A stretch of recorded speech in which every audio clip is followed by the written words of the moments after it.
Hello New Zealand and welcome to another episode of Turn the Page. My name's Mark Pacey from the Wairarapa Archive, and today we're continuing our journey through Walking Back to Happiness, the brilliant book by Don Farmer.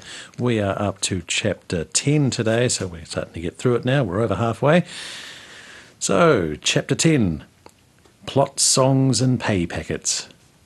The jewel in the crown for putting a few bob in your pocket as a Greytown kid, or a Featherston or Carterton kid for that matter, was to sign on as a picker for the summer at one of Greytown's berry fruit orchards. The boy, along with his brothers and sisters, had been brought up with berry fruits, helping to harvest them when Dad had been in business, before the big frost changed all that. Not that the boy had been much use. He was young and more inclined to eat the raspberries than to pick them into tins to be weighed and made ready for sending to the markets in Wellington. His daily tally was pitiful, really, a scant few layers of berries in the bottom of his tin when weigh-in time arrived, but being in the plot at least kept him out of Mum's hair at home.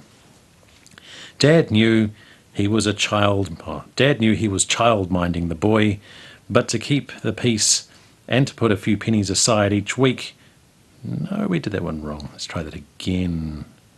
Dad knew he was child-minding the boy, but to keep the peace and put a few pennies aside each week, and when the season was winding down, paid the boy out with half a crown. That meant the boy could catch the blue bus to Masterton with Mum, a treat indeed. It was a bit like swapping Greytown for the glitz and glamour of New York City, what with all the shops and things. But there was a catch. Mum was not there to buy important things like books and toys. She was on a mission. Auntie Sylvie Farmer's nice, tidy block, Sid Young's plot, was tucked away... That doesn't sound right either. Let's try that. It's Monday. I've been on holiday. Sorry. Auntie Sylvie Farmer's nice, tidy block, Sid Young's plot, was tucked away at the end of No Exit Horton Avenue. On the other side of town was Jack Arnold's berry farm. But they were all small enterprises, with short picking seasons. In contrast, weeks of work were available for those lucky enough to be taken on at big berry farms, like George Gray's at the very southern end of Stock Road, Bill Meyer's large block at the northern end of town, and Murphy's Orchard at the back of Greytown School. The farmer trio settled on trying their luck at Murphy's, a large property with acres of gooseberries, raspberries, strawberries and black currants, lesser quantities of Logan berries and boysenberries, as well as a few plums. It belonged to Market Gardeners Limited, commercial growers with headquarters in Wellington, and was managed by Gordon Murphy, a craggy-faced, lanky man with thinning hair and a twinkle in his eye. He was a qualified motor mechanic who had switched to berry fruit farming years before the farmer kids arrived at his door. Gordon had obviously expected a single child, probably Pamela, and his opening gambit was, "What, 3 of you?" Then he took stock. These 3 may all be young, but they were the grandchildren of Tom Farmer, whose reputation as a raspberry grower was local legend. Gordon could recall a particular year when Tom Farmer's raspberries had hung like bunches of grapes. They were full basket raspberries, large and deep red, the best crop he'd ever seen. He knew then to take a punt, and all 3 were soon on the payroll, unbeknown to them on probation. But that wasn't to last long. They got cracking and put in long hours in the hot sun and keeping pace with the older pickers. Their tallies were as good as any who had formed the backbone of the Murphy picking crew. Gary later moved into picking shed to... No, he didn't. Gary later moved into the packing shed to prepare picked fruits for the market and, with early morning starts, to look after the strawberry pickers. In the early summer before the school holiday started, picking for the children was limited to weekends, but when the holidays began it was all on, every fine day for weeks. Gordon was a very good boss, a real kids-take Charlie, whose sense of humour and antics endeared him to the younger pickers. He always played fair, paying his pickers by the amount they picked, unless picking was poor, when he paid them by the hour. The cash his brother and sisters were earning and stashing away in their wallets was not lost on the boy, who soon wanted in. He was very young, yes, but there had to be a way of getting in on the action. So, just a few weeks shy of his 9th birthday, too young to meet Gordon's minimum hiring age, he tried his luck. He convinced Sister Pamela to sweet-talk her boss and get him a job. It was no easy task. George was more than pleased with the 3 farmer kids he had already, but an 8-year-old. Bring him along for half a day tomorrow. We'll see how he goes. Saturday afternoon, the boy joined Pamela, Gary and Elaine, who'd hurried home for a quick lunch and headed off for his big test. Pamela took him under her wing, instructing him to pick with her on the side of the row of raspberries. You must try and keep up and make sure you pick right through the middle. Plot supervisor Aggie Parker cast glances at this nipper, who was little more than half the height of the raspberry canes, who had made the audacity to seek a job. Aggie, whose full name was Agnes, was a tiny, feisty, widowed and... Oh, this always happens. Aggie, whose full name was Agnes, was tiny, feisty, widowed and childless. She loved her work at the plot and was on the payroll practically all year round, working wherever she was needed, outside or in the shed. In the colder months after the picking season had ended, she joined the crew deadwooding the raspberries and pruning the gooseberries and anything else that was going. Away from the Murphys, Aggie supplemented her income by taking in boarders, almost always school teachers, at her home in Main Street, more or less opposite the top pub. She drove a blue 1936 Vauxhall with wire-spoked wheels, which her late husband Jack had bought years back, and which had hardly been run in. Aggie rarely travelled further than the town boundary, and drove so slowly a reasonably fit teenager could have run alongside her, waving through her driver's window. Pickers, young and old, knew better than to cross Aggie at the risk of getting the flat end of her tongue, which they certainly would if they stepped out of line. But they all took their hats off to her. Aggie was a hard taskmaster, but a real grafter who started to work at daybreak and worked like a Trojan until knockoff.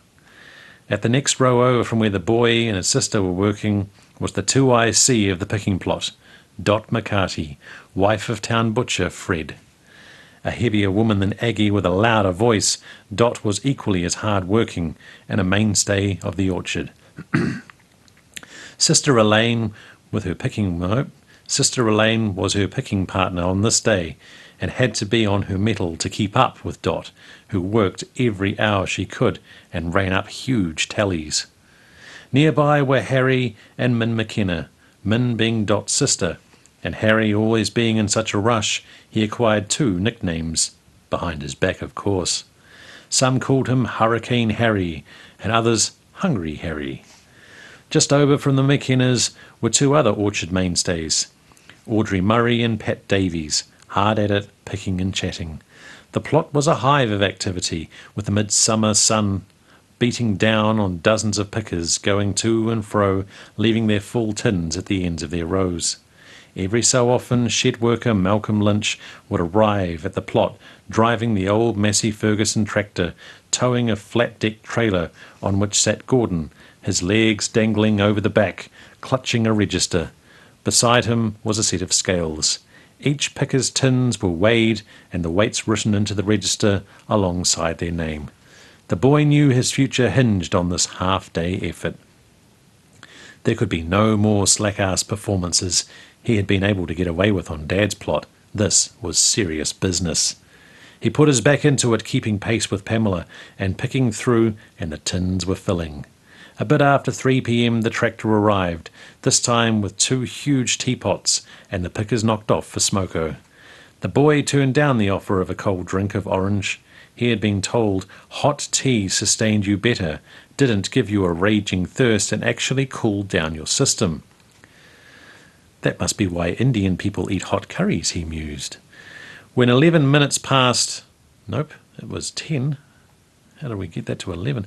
When 10 minutes had passed, he made sure he was one of the first back to work. Dragging the chain would send the wrong message and torpedo his chances of surviving this trial. 5 o'clock came. Gordon and Malcolm came to collect the last pick of the day. The boys stood by his tins as they were weighed, and Gordon made only one comment. "You make sure you are back here tomorrow morning, won't you?" Elation. It was the start of a relationship that went on for years, with the boy going on to record the highest ever weekly tally for a Murphy's picker, being accorded a standing ovation by the other pickers, who had formed a guard of honour outside Gordon's office on payday. He had broken a long-standing record, but had no idea he'd achieved that until Gordon called him to hand over the little brown pay envelope. Inside was £15 and a few pence more than his dad earned in a week as a railway plate layer. Besides the money was the camaraderie of the picking plot, and it was a wonderful experience. Young boys and girls joined their mothers and sometimes fathers to help create a working atmosphere not far removed from the cotton plantations of the Old South. Although work came first, fun was a close second. Jokes were told to gales of laughter, songs were sung, secrets shared, and even progressive stories told, with a sentence or two spoken by one picker, the storyline then picked up by another. There were some weird and wonderful twists in those stories. The fierce summer sun meant the hordes of pickers decked themselves out in old clothes that could become stained with raspberry or black currant juices without worry, and large sun hats. Gordon knew that bit of we were on a roll there too. Gordon knew that a bit of humour went a long way towards cementing loyalty in his workers, giving him the happy knack of getting staff to want to work for him as well. He would dream up new pranks to keep his workers on their toes. One he pulled every so often was to pay them in 10-shilling notes, all stapled together to form a long chain. Year on year the same pickers returned, joined every so often by newcomers. Alma Bright and her family came from Featherston, as did June Higginson with her daughters, and sometimes her husband Les and their friend Bob Townsend, who loved horse racing and was willing to talk all day long. A plot favourite was young Reggie Campbell, who picked on the same row as his mother, a woman who had the gift of the gab and loved a laugh. Gwen Hayes didn't have far to come. She lived right alongside the orchard on the corner of McMaster Street. She was a quiet and conscientious worker whose gentle nature made her a popular picking partner. When the black currants were ready to pick, let's make sure I get this right. When the black currants were ready to pick, Te Aurora, Laura Matthews, would be there with her sons Kemp and Bill and daughter Margaret. They were the gun currant pickers, especially Kemp, whose unusual technique of clasping a branch of the currant bush between his knees and then quickly stripping off the bunches of berries pushed his tally sky high. The boy's uncle, Reg Farmer, would help out in some seasons, picking gooseberries. He, for some reason, had a special interest in gooseberries and grew... He, for some reason, had a special interest in gooseberries and grew them on part of his own property. What set him apart as a gooseberry picker was that he never bothered to wear gloves. The vicious thorns that tore at the picker's hands never seemed to worry him. Reg lost interest once the gooseberries were finished, and the raspberry season took over, and he would head back home. Over the years, names had evolved for plots within the orchard. Arriving at work, pickers would see stacks of tins at the top end of one of the plots. They would then know that this day would be picking at the gate. It is Monday. They would then know that this day would be picking at the gate, the shed, over the bridge at Wands, or maybe Hell's Bells. Dot McCarty was credited with the naming of Hell's Bells. It was a black currant plot, and as legend has it, Dot named it one particular season when she laid eyes on the crop, huge bunches of currants dangling from quite high branches, and she let out the exclamation, "Hell's bells, what a crop!" Aggie Parker's brisk and frosty welcome that had rather scared the boy when he'd first joined the pickers soon showed signs of melting. As he laboured away, the boy put his mind to nutting out a strategy to crack her tough exterior, and before long he reckoned he had one. By keeping an ear to the ground and gently probing the older pickers, he learned Aggie loved travelling and was a sucker for cats, and despite demanding her boarders keep on the straight and narrow, fussed over them like an old mother hen. From then on, whenever he had Aggie as a picking partner, something most pickers dreaded, he played to her weaknesses. First, he made sure he did exactly as Aggie asked. She hated fruit being overlooked, so he went to pains to make sure he picked cleanly. Then he would strike up conversation, asking her about overseas trips, or what her beloved cat had been up to lately. Aggie would chat away, revealing that inside she really had a heart of gold. Working to a bush on the black currants, the boy would frequently look down at his tin to find a handful of wrapped lollies, usually fruit bonbons, on top of his fruit. Aggie would no longer bail him out for fruit mist, just a quiet reminder instead. When she came to work, Aggie would park her blue Vauxhall just inside the front gate under the shade of a row of old pines. Before long, the boy heard the story of the car. It had been Jack Parker's pride and joy, and soon after he bought it, Jack could not resist showing it off to his drinking mates at the Working Men's Club.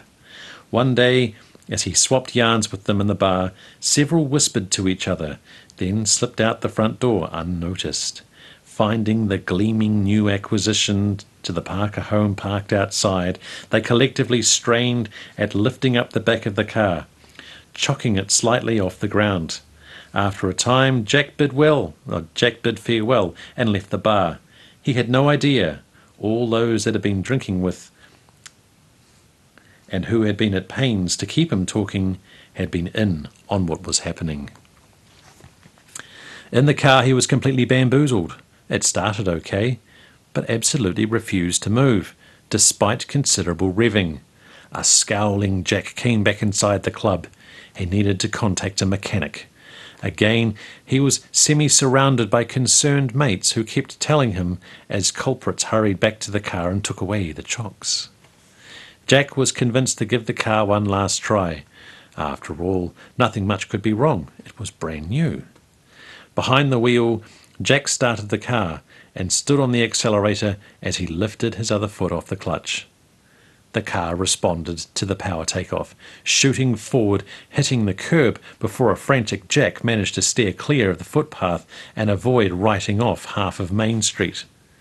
Whether he was ever afforded a confession is not known, but those who pulled the stunt could rest assured of one thing. It was just as well they hadn't tried it on Aggie. A few seasons after the boy had joined the picking crew, Evan did the same. By this time, Gordon knew he need not quiz a farmer kid, and Evan's hiring was plain sailing. He worked at Murphy's for a couple of seasons, but then went to work for John Veneman on a smaller but nevertheless fair-sized fruit farm at the north end of town. John was a gentle, quiet bachelor, some would say shy. By trade he was a carpenter and arrived in Wairarapa from Hawke's Bay. He had more or less been left holding the baby after a complicated set of circumstances involving the fruit farm. Although he had no experience, he took up the challenge of managing it, learning it as he went. He later bought the property outright. Although very young, Evan was to become his right-hand man, and they made a good fist of getting the berry farm back on the road. The picking plots of Greytown helped fill the coffers of many families, and they sure helped the boy, his brothers and sisters realise the value of good, healthy, hard work. Okay, time for a little piece of music now. This one needs absolutely no introduction or explanation and does tie in nicely with some of the things we've been talking about in this book.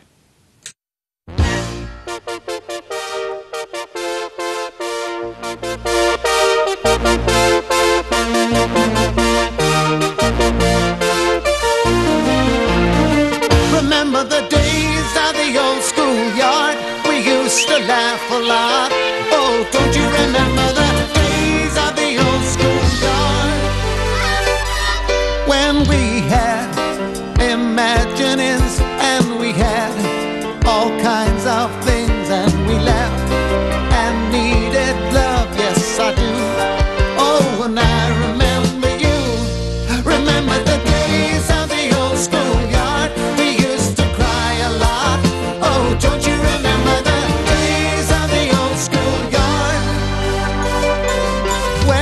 had simplicity, and we had one toast for tea, and we laughed and needed love. Yes, I do.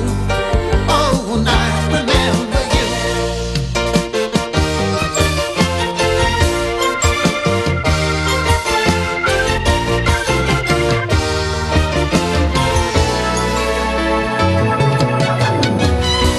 You were my sweet love, My first sweet love, my love, love. my love, lovey-dove. No matter what place, Whichever the place, I still see your face. your smiling face In charge, inside my dreams. like king and queen. God save our dreams. The time may fade, Though time may fade, it ain't never too late to learn about love. Learn about love.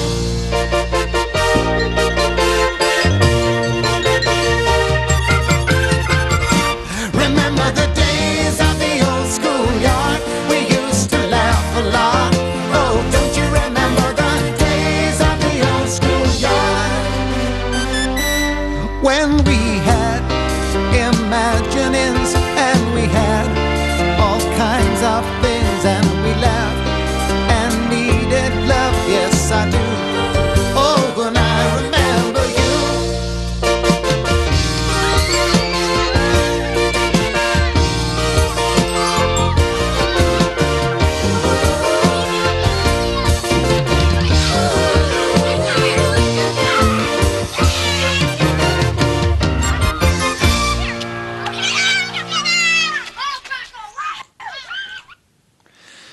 I love Yusuf Islam. He's a brilliant, brilliant songwriter. Okay, on to next chapter, chapter 11. Oh, sorry, I'll do it one properly because we are turning this into an audiobook. Chapter 11, Archery, Cash and Comedy. The picking season had tailed off and there was still a week or two of summer holidays to go. The boys' pockets were well stacked with cash now, and it was time to let loose and spend it. Well, not all of it. It had been too hard earned to squander. But what was the saying? All work and no play. The boy had squirreled away a fair chunk of his pay from Murphy's, which he planned on taking to Masterton to buy a brand new bike. He knew exactly what he wanted. It had to be green, his favourite colour, a nice bright green rudge with gears. Meanwhile, he had plenty of spare cash to lash out with and enjoy for a few weeks, if not months, to come. On his first free day from the picking plot, he set about contemplating what to do with all the extra time and money at his disposal. Yes, he could muck around home, even give Mum or Dad a hand. Perish the thought. Mum would be polishing the lino floor in the kitchen, waxing it on her hands and knees, and he would be given the task of putting a shine on it by wrapping an old woolen jersey around his feet and shuffling to and fro. It didn't appeal. Dad would be in the backyard, carrying on with building a new shed. No permit, of course.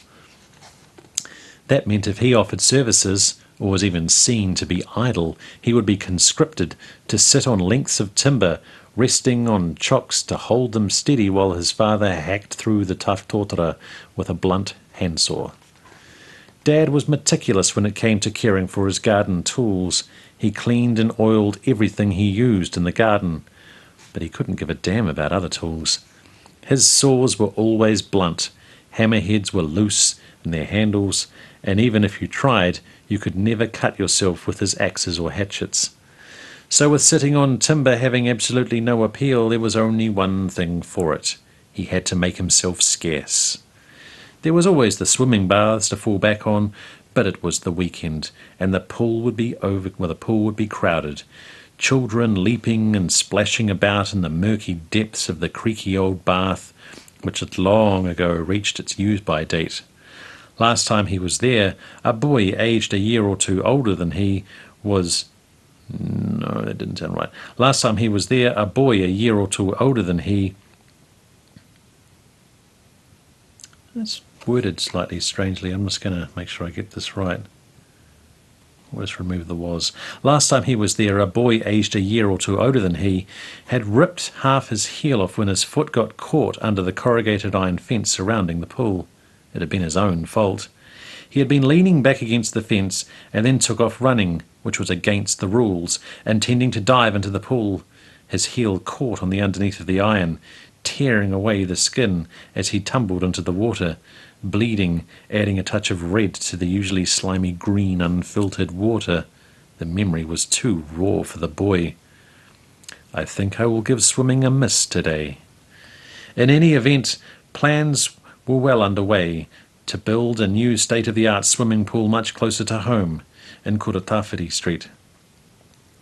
The people of the town had opened their wallets once again and cobbled together enough money to finally be able to consign the old pool to history.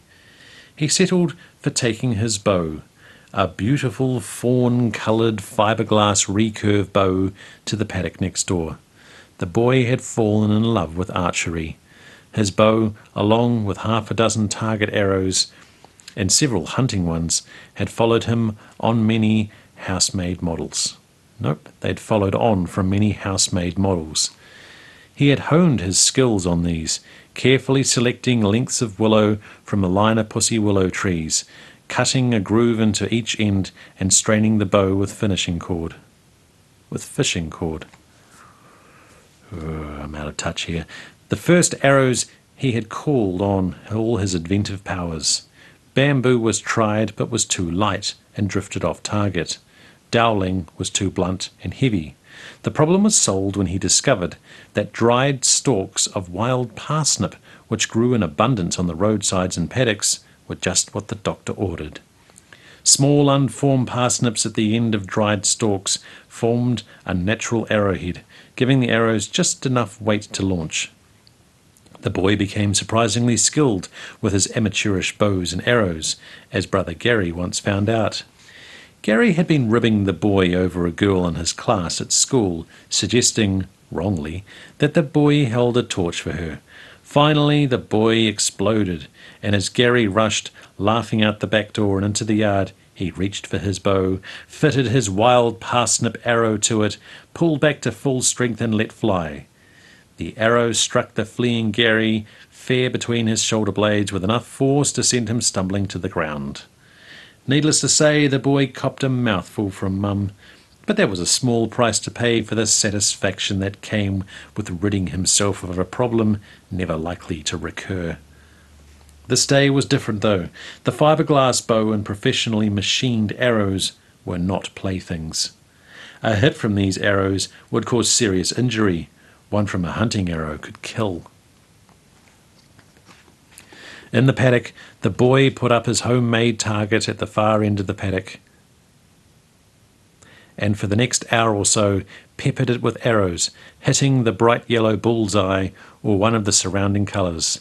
He took a break to do a bit of archery. He took a break to do a bit... We're nearly there.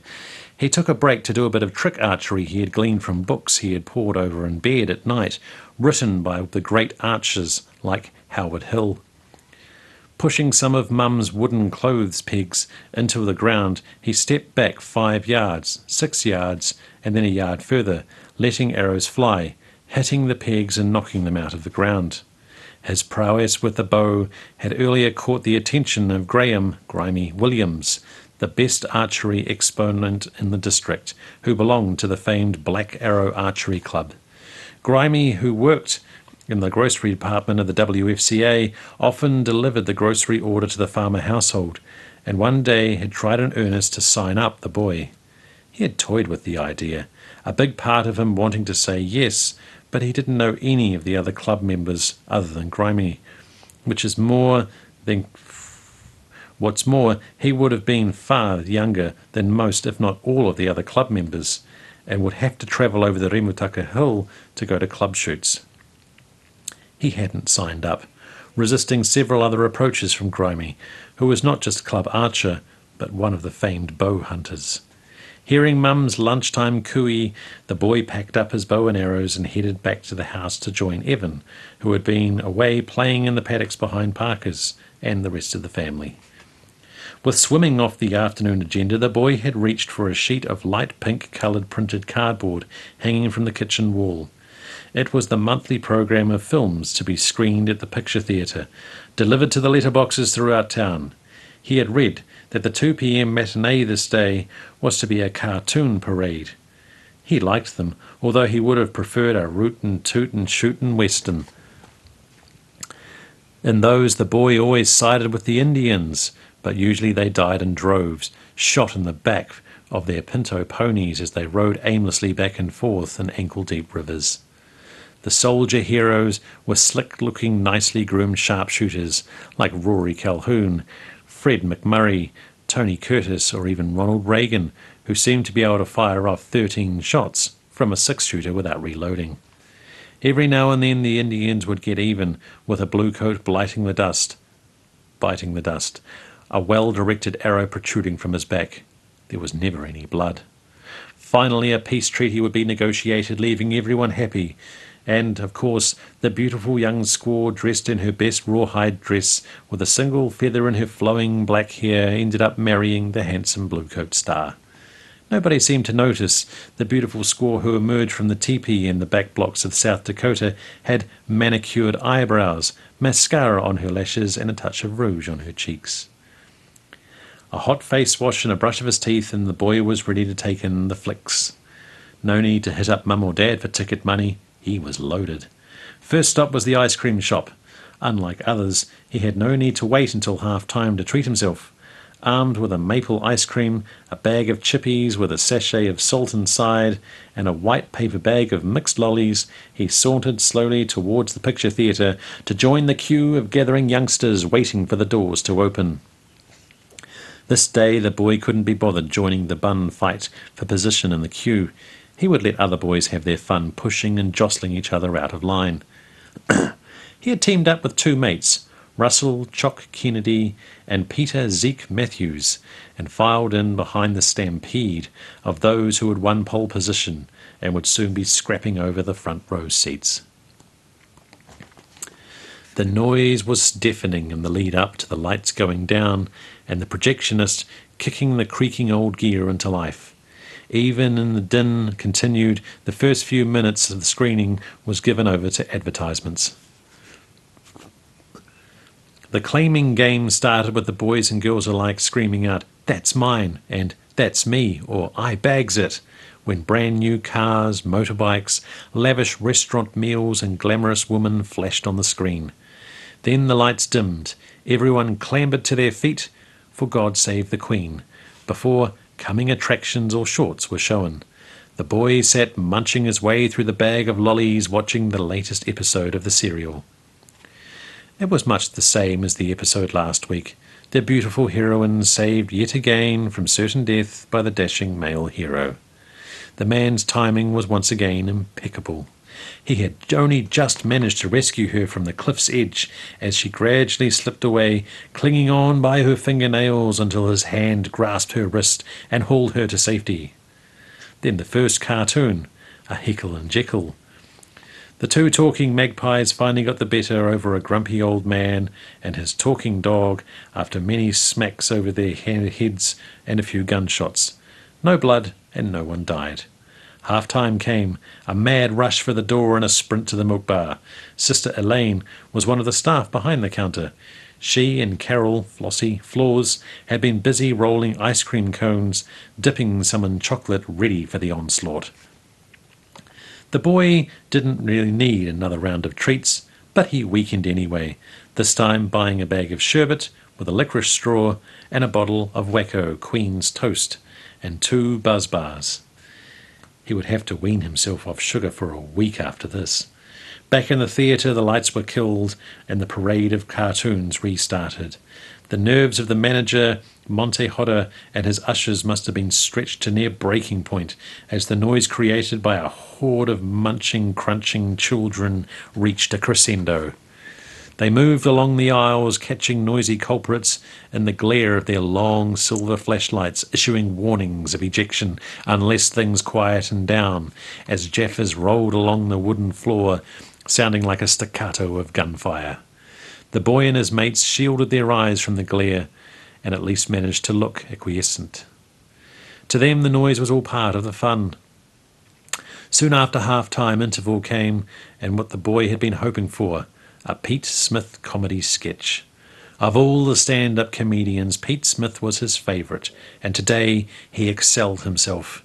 He had brought himself a flash new car, and being determined to keep it sparkling clean, was polishing it in his driveway.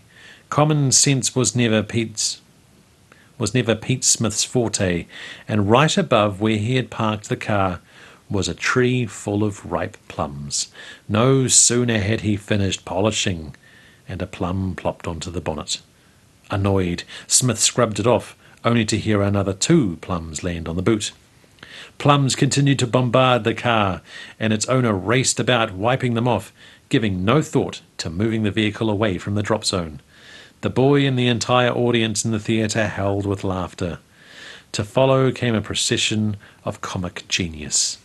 Woody Woodpecker and his crazy laugh, Tom always just failing to catch and destroy his feathered adversary Jerry, and the short-sighted Mr. Magoo, the strong-man sailor Popeye and his doting girlfriend Olive Oil, and then a Disney classic. Donald Duck was lurking about in a building he shouldn't be in. A man sound asleep close by. Tiptoeing about, Donald narrowly averted detection several times. Then a serious problem. He hurt himself, but couldn't yell out. Grabbing an empty milk bottle, Donald clamped his mouth over it and silently screamed into it. Racing out of the building, Donald took his hand off the top of the bottle, and out came his blood-curdling screams of pain. Halfway through a Three Stooges skit, the inevitable happened. The film broke, wiping the picture from the screen. Shouts and wolf whistles rent the air, and Monty scrambled to flick the switch, flooding the theatre with light, to try and quell the din as the projectionists scrambled to fix the problem and get things going again. One rowdy boy was taken from his seat and Frog marched out. Who was it? The boy looked across from his seat. It looked like John Saxton, but no, it wasn't him. John was blonde-haired. Was it Robert Yule? Oh, it wasn't him either. Anyway, those two weren't troublemakers, or at least no more than anyone else. He would have to wait until after the flicks had finished to discover the identity of the ejected boy, who in all likelihood would be allowed back in anyway after a warning was given. In any event, the ruckus paled into insignificance when compared with the infamous ice cream incident. That had happened when an out-of-towner, bent on trouble, had stood up from his seat in the upstairs section of the theatre, leaned over the balcony, and deliberately dropped his ice cream cone overboard.